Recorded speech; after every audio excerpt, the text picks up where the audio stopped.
The views and opinions expressed in this program are those of the individuals involved and do not necessarily reflect the official policy or position of Radio Agri 90.1 FM management.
Ayan, magandang hapon po sa lahat ng ating tagapakinig. Ayan, so far, kamusta naman po ang inyong mga nagdaang araw? Happy Thursday mga karadyo Agri. Ako po si Colleen at kayo ay muling nakatutok ngayon sa Coco Talk, usapang shared processing facilities. Oras na naman po para sa isang makabuluhang kwentuhan tungkol sa CFIDP SPF. Yan, magandang hapon po sa lahat ng mga nakikinig sa amin ngayon at sa mga nakatutok sa FB Live. Ako naman po si CJ at ito po ang programa kung saan ating tatalakayin ang iba't ibang topics, impormasyon, balita at usapin patungkol sa Coconut Farmers and Industry Development Plan, Integrated Processing of Coconut and Downstream Products o Shared Facilities component ng Department of Agriculture, Philippine Center for Post-Harvest Development and Mechanization. Dito lamang yan sa nag-iisang Radio Agri 90.1 FM, Filmic, kasaganaan para sa bayan. And of course, before we officially start, we would like to greet our Director 4, Dr. Junicio G. Alvindia, our Director 3, Director Joel V. Detor, the Head of CTF FMOD, Dr. Andres M. Tuatas Jr., to the Chief of Applied Communication Division, Sir Elijah Z. Davalos, and to the rest of all the division chiefs dito po sa ating ahensya sa Filmic. Yan. And also to our Steep Section Chief, Sir Jet Molik Subaba, to the Steed Section Chief, Ma'am Bess G. Magararu, and to the Applied Communication Division staff, and to the rest of the Filmic community. Magandang hapon po. Ayan, magandang hapon po sa ating lahat. Bago po natin balikan ang mga na-share namin sa inyo sa ating nakaraang episode, which is last week, magbibigay po muna kami ng ilang reminders at updates na rin sa mga pangyayari dito sa Filmic nitong mga nagdaang araw. Pati na rin po ang mga dapat nating abangang mga activities. Yes, mga Karadyo Agri, patapos na naman ang buwan ng April. Last week na, next week, right? Yes. Napakabilis nga talagang lumipas ng buwan. So parang kailan lang nung hinihintay natin ang long weekend. Pero here we are, balik trabaho na ulit tayo simula ng Monday. Kaya naman, sana ay nakakondisyon na rin ang ating mga pag-iisip to work productively sa mga susunod na araw at linggo kahit sobrang mainit ang panahon. Ayan, at dahil nga sobrang mainit na panahon nga ay may mas mataas rin na ang heat index ngayong araw kung ikukumpara natin sa mga nakalipas na araw. As per PDRMO Nueva Ecija, ang heat index po natin ngayong araw April 24 ay 43 degrees Celsius, which is really concerning dahil nga sa maaaring makaranas ng heat cramps at heat exhaustion, at ang patuloy nga na pagkababad sa init ay maaari ring mauwi sa heat stroke. Kaya naman, as we continue to experience this ngayong summer season, we want to remind everyone to please be extra cautious. Kung maaari ay stay indoors na lang para talagang maiwasan natin ang direct exposure to sunlight. But if you need to go outside, don't forget to drink plenty of water. Also wear protective gears such as caps, sunglasses, and umbrella. Mag-apply rin po tayo ng sunblock or sunscreen with high SPF, lalo na po sa mga kasamahan natin dito sa Filmic na may fieldworks itong mga susunod na araw, and of course our farmers na talaga namang they are working na nakabilad sa araw. Muli, mag-iingat po tayong lahat. Yan, samantala mainit pa din ang tapatan ng mga team sa ating ongoing Filmic Sports Fest. Last week nga ay natapos na ang championship ng basketball at ngayong linggo naman ay tuloy pa rin ang semi-finals ng volleyball. So if may spare time po tayo sa hapon, kahit sobrang init, sumaglit po tayo if possible para i-cheer naman ng ating mga ka-division or ating mga ka-team. Ayan. And of course, let's proceed to the recap na ng ating episode last Thursday? Last week Thursday. Ayan. Kasi hindi po kami nakapag-air last Tuesday. Ayan. At para naman po sa mga hindi nakapakinig sa ating program last episode, ito po ang episode kung saan ipinagpatuloy po namin ang pagbabahagi sa inyo ng mga pre-implementation activities na kinonduct at nilahukan ng Filmic bilang panimula sa program implementation ng CFIDP SPF noong taong 2023. Ayan, una po dito, ang ating stakeholders meeting, project prioritization and business canvas modeling workshop. Bilang initial stage ng program implementation, naka-identify ang Filmic kasama ang Philippine Coconut Authority ng mga possible proponents para sa shared processing facilities. Inimbitahan ang mga proponents sa isang stakeholders consultation meeting and workshop para ma-orient sila tungkol sa programa at sa mga kinakailangan para maging project beneficiaries. From February to March and within September, 11 stakeholders consultation meetings and workshops ang kinonduct sa regions 4 to 13 at BARMM na nilahukan ng 108 coconut farmers cooperatives. 72 sa kanila ay na-shortlist bilang potential project beneficiaries. And number 2, Manufacturers Forum. Nagsagawa ng forum para sa mga manufacturers ng agricultural machine at equipment noong March 23, 2023 upang matukoy ang mga available machines for coconut processing sa lokal na merkado at para makakuha ng profile ng mga manufacturers na nagbebenta ng mga ito. Nakatulong din ang aktibidad sa market research ng CTF FMOD bago ang procurement process para sa mga makinarya. Ayan. Pangatlo naman po ay ang baseline data gathering for project proposal preparation and packaging. Kasabay ng business canvas modeling workshop, nag-identify ang mga potential project proponents ng mga uri ng processing facilities na kanilang pinopropose dahil karamihan ng kinikilalang coconut farmers cooperatives ay hindi sapat ang kaalaman at kasanayan sa preparasyon ng isang buong project proposal. Ang mga enterprise and socio-economic development officers ng ahensya ay namahala sa pagtulong sa mga potential project proponents sa paghahanda ng mga documents. Bawat clusters ay inatasan na alamin ang mga kinakailangang baseline information sa project proposal preparation tulad ng present situation ng industry sa locality, value chain maps of the coconut product, and domestic and international market situation, potential clients or customers, at mga bagong innovations na makakasiguro sa sustainability at product demand. Yes, and number 4, project site assessment, proponent validation, and technical review of project proposal. Pagkatapos ng mga potential proponents na mag-submit ng mga kinakailangang dokumento, vinalidate ni Filmic ang mga kooperatiba sa suporta ng PCA, CDA, and sa DPWH and DTI gamit ang Enterprise Assessment Tool. Ginawa ang assessment on-site sa pamamagitan ng interviews ng key officers at management staff upang ma-maximize ang time and effort.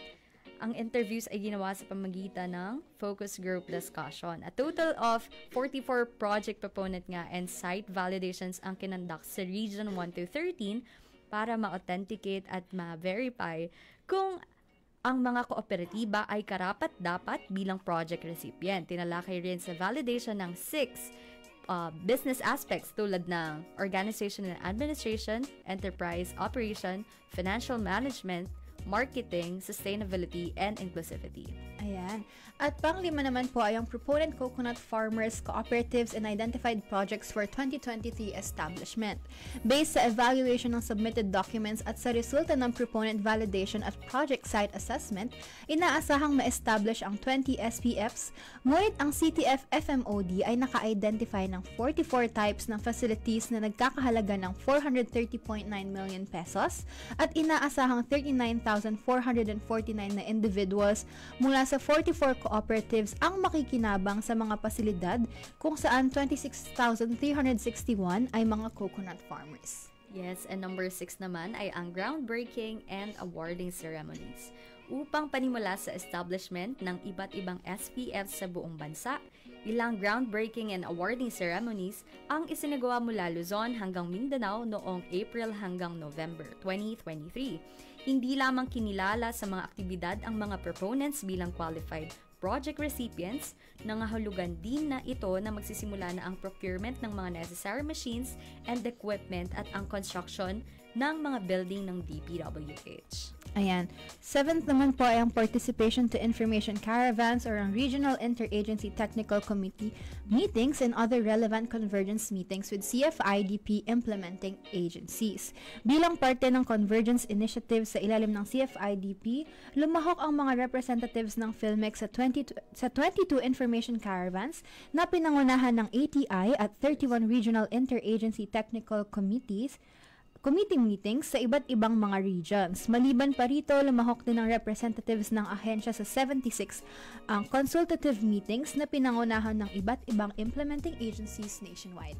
And number 8, SPF implementation in Bangsamoro Autonomous Region and Muslim Mindanao. Dumalo ang mga representatives ng PhilMec sa isang meeting kasama ang Chief of Staff ng Ministry of Agriculture, Fisheries and Agrarian Reform or MFAR kasama ang PCA Region 12 noong August 23 upang i-follow up ang Memorandum of Agreement sa pagitan ng PhilMec at MFAR patungkol sa establishment ng SPS sa rehiyon. Nag-courtesy call din ang grupo sa Office of the Member of the Parliament Jafar Jambo Matalam kung saan nagkaroon ng detalyadong discussion ukol sa CFIDP.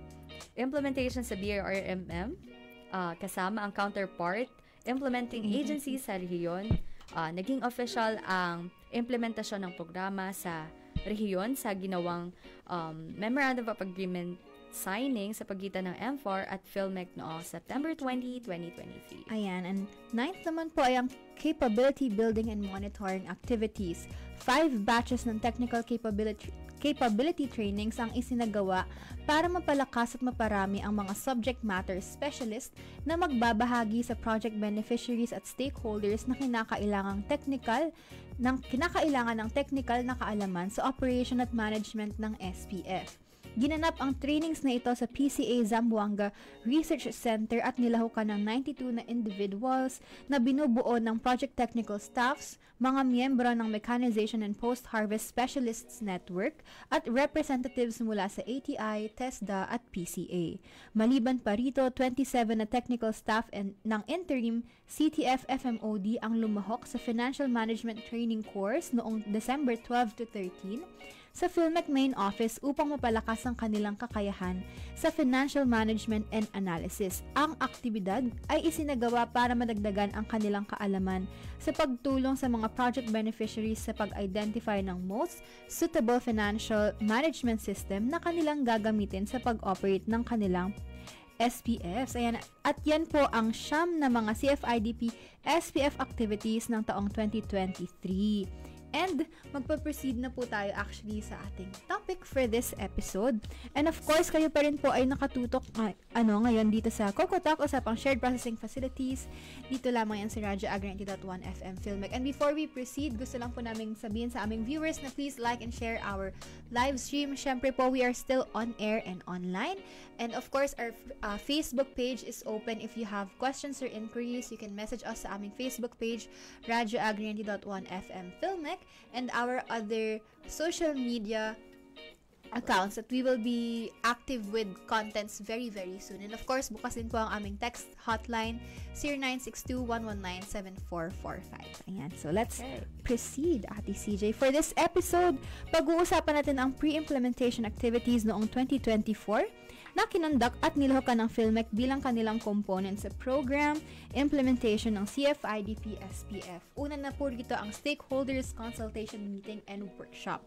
Sa tulong ng Philippine Coconut Authority Authority o PCA, nakapagtala ang PhilMec ng mga possible proponents para sa Shared Processing Facilities o SPF.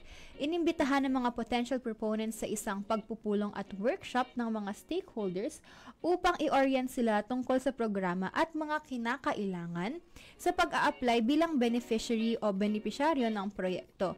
Sa kabuuan ay nagkaroon po ng 9 stakeholders consultation meeting and workshop sa Region 4A and B, 6, 8, 9, 10, and 13 sa taong 2024.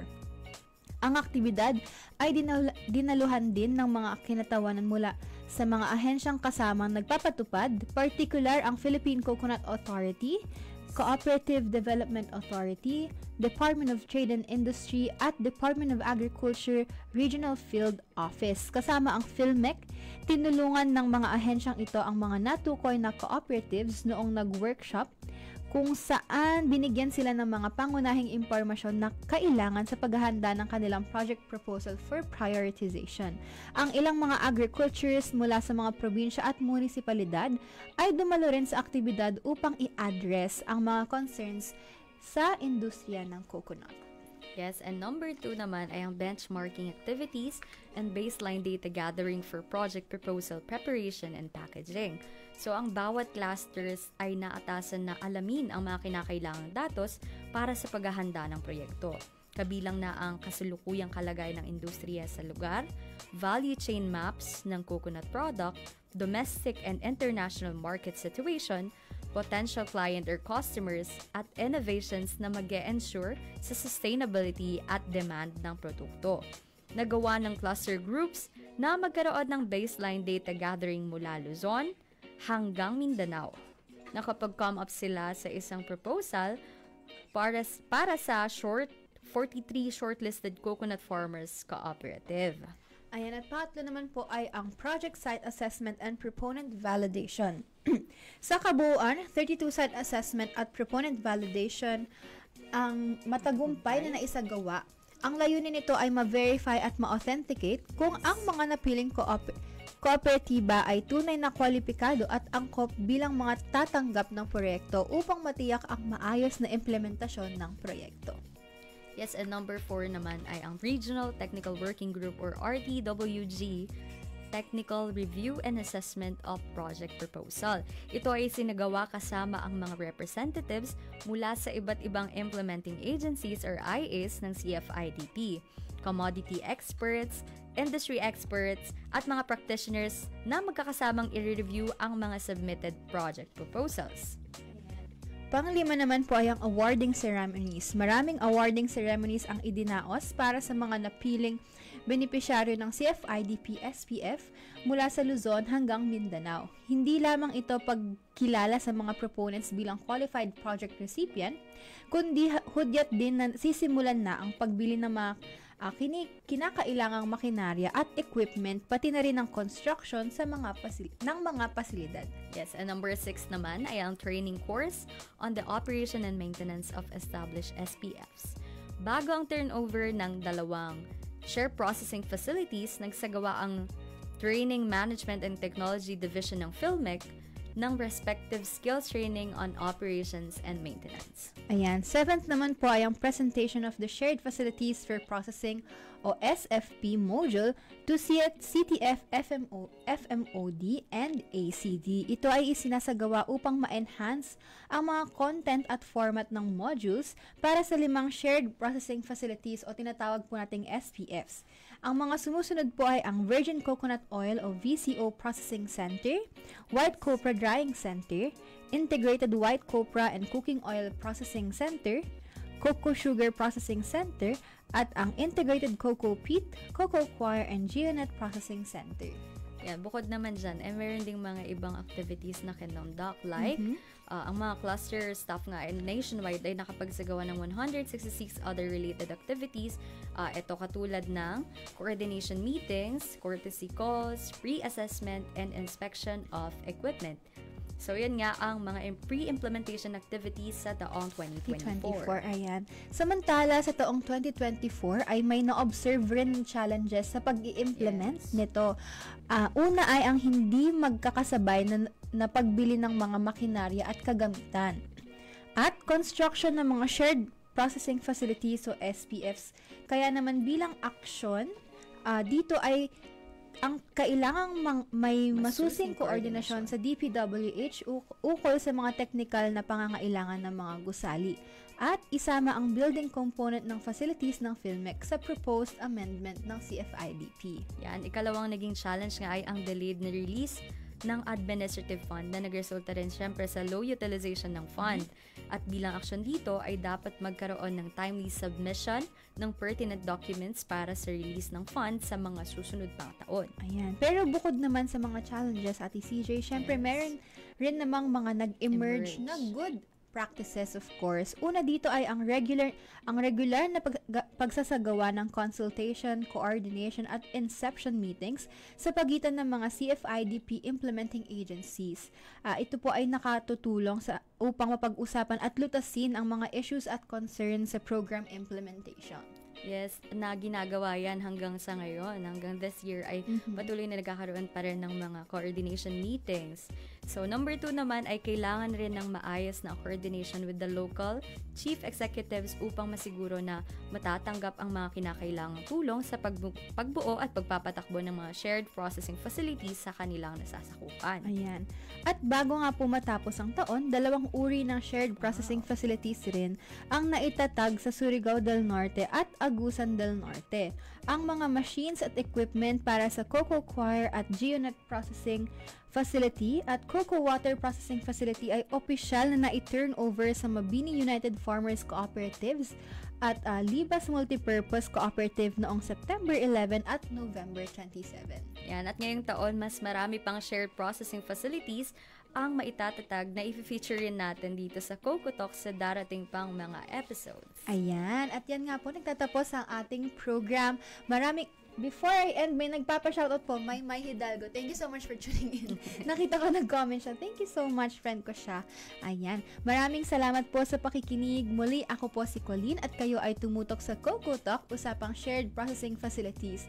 Ito ang programa kung saan ating tatalakayin ang iba't ibang topics, impormasyon, balita at usapin patungkol sa Coconut Farmers and Industry Development Plan, integrated processing of coconut and downstream products o shared facilities component ng Department of Agriculture, Philippine Center for Post-Harvest Development and Mechanization. Yan, at ako naman po si CJ. Samahan ninyo kaming muli sa Tuesday sa parehong oras, 3 p.m. onwards po. Marami pa po tayong tatalakayin at aabangan na tiyak makakatulong upang mas maunawaan ang kahalagahan ng programang ito. Dito lamang yan sa Radio Agri 90.1 FM, PhilMec, kasaganan para sa bayan. Thank you!